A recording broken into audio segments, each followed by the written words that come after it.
High, welcome my YouTube page peace of মাইন্ডে সকলকে স্বাগতম। আজ এমন একটা বিষয় নিয়ে আপনাদের সামনে আলোচনা করছি, যা আমাদের জীবনে এগিয়ে যাওয়ার পক্ষে বা জীবনে চলার পক্ষে খুব দরকার। সততা আমাদের জীবনের একটা মূল সম্পদ। তো সৎ এবং কঠোর পরিশ্রম বা শ্রম থাকলে কীভাবে আমরা এগিয়ে যেতে পারি, সেই বিষয়ে আপনাদের সামনে কিছু আজ আলোচনা করছি। যদি ভালো লাগে তাহলে অবশ্যই পেজটিকে সাবস্ক্রাইব করবেন এবং লাইক ও শেয়ার দেবেন। এক ষাটোর্ধ্ব সিও তার স্বনামধন্য কোম্পানির পরবর্তী একটা বিশ্বাসযোগ্য এবং সৎ সিও নির্ধারণ করতে চাইলেন। চিরাচরিত কথা অনুযায়ী তার কোম্পানির পরিচালক পর্ষদ বা তার ছেলে মেয়েদের কারুকে সিও না করে সে একটি নতুন পথ অবলম্বন করতে চাইলেন। সকল কোম্পানি এক্সিকিউটিভদের ডেকে বললেন যে আমি আপনাদের মধ্যে থেকে যে কোনো একজনকে আমার স্বনামধন্য কোম্পানির পরবর্তী সিও নির্বাচন করব। এই কথা শুনে সবাই হতবাক হলো এবং সেই সঙ্গে সঙ্গে মনে মনে খুশি হলো। পরবর্তী সিওটিও হবে এই বিষয়ে সবার মন উৎফুল্লিত হলো। তখন কোম্পানির সিও বলে চললেন যে প্রত্যেককে আমি একটি করে বীজ দেবো। সেই বীজ নিয়ে আপনারা যে যা বাড়িতে যাবেন, বীজটাকে রোপণ করবেন, জল দেবেন এবং পরিচর্যা করবেন, যত্ন নেবেন। ঠিক 1 বছর পর প্রত্যেকের বীজ থেকে চারা হওয়া টবগুলো আমার কাছে নিয়ে আসবেন। সেইগুলো দেখে আমি নির্বাচন করব যে তোমাদের মধ্যে কি হবে পরবর্তী সিইও। সবাই যে যার মতো বীজ নিয়ে বাড়ি গেল। ওই কোম্পানির এক্সিকিউটিভদের মধ্যে একজন রিমন বলেছিল, সেও সবার মতো বীজ নিয়ে বাড়িতে গেল।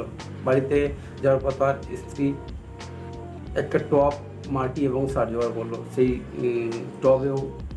টবে মাটি ও সারের সহযোগে রিমন সেই বীজটি রোপণ করলো এবং প্রত্যেক দিন যত্ন নিতে থাকলো। পর্যাপ্ত পরিমাণে জল, যা কিছু যত্ন নেওয়া দরকার। এভাবে করতে করতে 1 সপ্তাহ গেল, 2 সপ্তাহ গেল, 2 সপ্তাহ, 3 সপ্তাহ, 4 সপ্তাহ, 5 সপ্তাহ পরও আর রিমনের কাছ থেকে কোনো চারা গাছ জন্মায় না। একদিন সকালে অফিসে গেছে, অফিসেরা অন্যান্য কর্মচারীরা এক্সিকিউটিভরা একে অপরের সঙ্গে আলোচনা করছে তাদের গাছ কত বড় হয়েছে, কেমন ফল দিচ্ছে। এই শুনে রিমনের খুব খারাপ লাগলো, কারণ রিমনের গাছটি তো জন্ম নেয়নি। সে লজ্জা কার সঙ্গে কিছু বলতে পারলো না। এইভাবে দিন যেতে যেতে একটা টাইম 1 বছর কেটে গেল।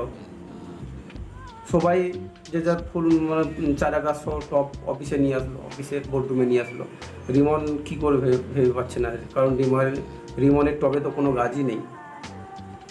তখন রিমনের স্ত্রী তাকে বললো যে যা ঘটেছে সেটাই বলো অফিসে তোমার সিইওকে, সবসময় সৎ থাকার চেষ্টা করবে। সেইভাবে সে তার খালি টব নিয়ে বোর্ডরুমের মেঝেতে রাখলো। অনেকে দেখে হাসাহাসি করলো, অনেকে আবার দুঃখ প্রকাশ করলো। একটা সময় পর সিইও রুমে ঢুকে দেখলো যে সবার টবে বিভিন্ন রকম ফুল ফুটে চারা গাছে। সে বললো মাই গড, সবাইকে প্রশংসা করলো, বললো যে তোমরা তো বেশ ভালো, অনেক ভালো ভালো ফুল জন্ম দিয়েছেন পরিচর্যা করে। হঠাৎ সিইওর রিমনের দিকে লক্ষ্য গেল। দেখছে যে রিমন তখন লজ্জায় রুমের সবার পিছন দিকে লুকোনোর চেষ্টা করছে। তখন সিইও ডাকলো, তুমি পিছনে লুকোচ্ছো, এদিকে এসো। রিমন ভয়ে কাঁপা বুকে এগিয়ে এলো। রিমন ভাবছে নির্ঘাত আজ রিমনের চাকরি চলে যাবে। রিমন যখন সামনে এলো তখন বললো, কি এবার তোমার চারা গাছটা কোথায়, তোমার টব কোথায়, তোমার টবে গাছ কোথায়? তখন রিমন সমস্ত কিছু খুলে বলল সিইওকে। শোনার পর সিইও সবাইকে বসতে বললো, শুধু রিমনকে দাঁড়িয়ে থাকতে বললো। এবং সবাই বসার পর সিইও বলল যে তোমরা দেখে নাও, এই তোমাদের পরবর্তী সিইও। তো তখন তো সবাই একে অপরকে বলাবলি করছে, কী ব্যাপার, আমরা সবাই এত সুন্দর গাছ জন্ম দিয়ে গাছটাকে বড় করলাম, ফুল ফোটালাম, তবু ওর তো টবে গাছই নেই, তাহলে ও কীভাবে সিইও হলো? তখন সিইও বলল যে দেখো, আজ থেকে 1 বছর আগে তোমাদের যে বীজগুলো দিয়েছিলাম সেগুলো সব মৃত ছিল, কারণ সেগুলো সব সিদ্ধ করা ছিল। তোমরা যখন দেখতে পাচ্ছ তোমাদের টবে গাছ জন্মায়নি, তখন আমার বীজগুলো ফেলে দিয়ে আবার নতুন করে বীজ নিয়ে তোমরা নিজেদের মতো করে যত্ন করে সেই বীজটাকে চারা গাছে রূপান্তরিত করে ফল ফুল দিয়ে এত বড় করেছে। কিন্তু রিমন সেটা করে, রিমনের টবের মধ্যে আমার দেওয়া বীজটা আছে, ও সততার পথ অবলম্বন করেছে।